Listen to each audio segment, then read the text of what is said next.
following will be a brief explanation of what the diatonic series is, how to build it on your own, how to name the chords within it, and finally, an exercise that you can do to improve your mechanical playing ability.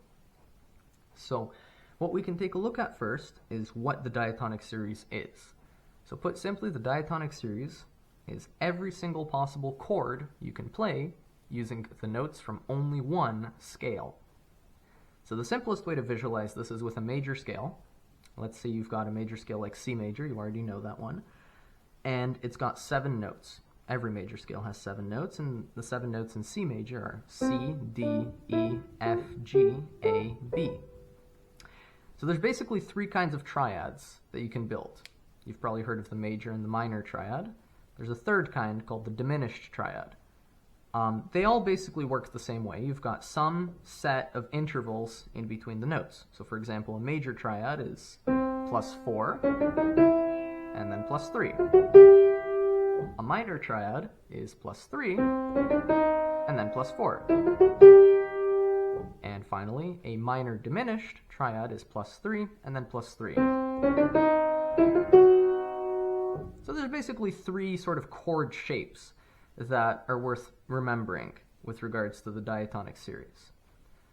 So what you can do is you can take a look at a major scale that you've got, like C major,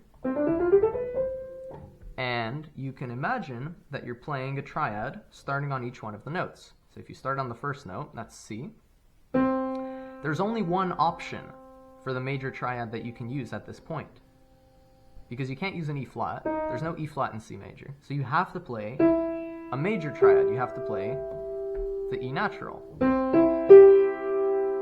And really what's happening here is you don't have to do this whole chord math thing each time, because there's a shortcut here. All you're really doing is you're skipping scale degrees. So if you start on C, you can skip a degree, that'll take you to E, skip the F, that'll take you to the G, and that's basically the same final result. So there's different ways of thinking about this, and really it boils down to personal preference as to which one helps you remember and understand and execute it.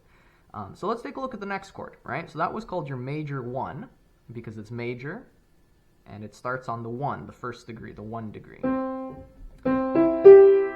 So that's your major 1. The next chord, in the case of a major scale, is going to be the minor 2, because you start on the second note, the 2, and you build 1, 2, 3, 4, a minor triad. It's impossible to have built a major triad here because you don't have an F sharp in C major. You can't have that note. So you know that the second chord is going to be a minor triad. That's your minor 2. And once again, you could have also just started on D, skipped the scale degree, skipped the scale degree, skipped the scale degree. And that right there also yields the same correct answer. So you can go through that whole process. There's going to be 7 of them, because there's 7 unique degrees of the scale, and they end up looking like this.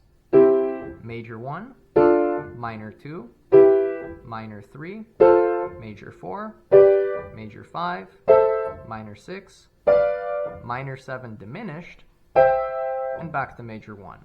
Now the minor 7 is diminished because its shape is unique. It's +3, +3. It's the only chord within this pattern that has that unique +3, +3 shape. All the other chords are either +3, 4 or +4, 3. So that's how you play and identify and name the chords. Now an exercise that you can do is to just play all 7 of them in a row, just like a major scale. You can play that descending.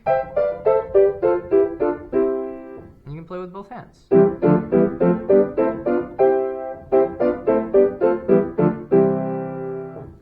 So I hope that makes things clear. If you have any questions, let me know. And otherwise, good luck practicing.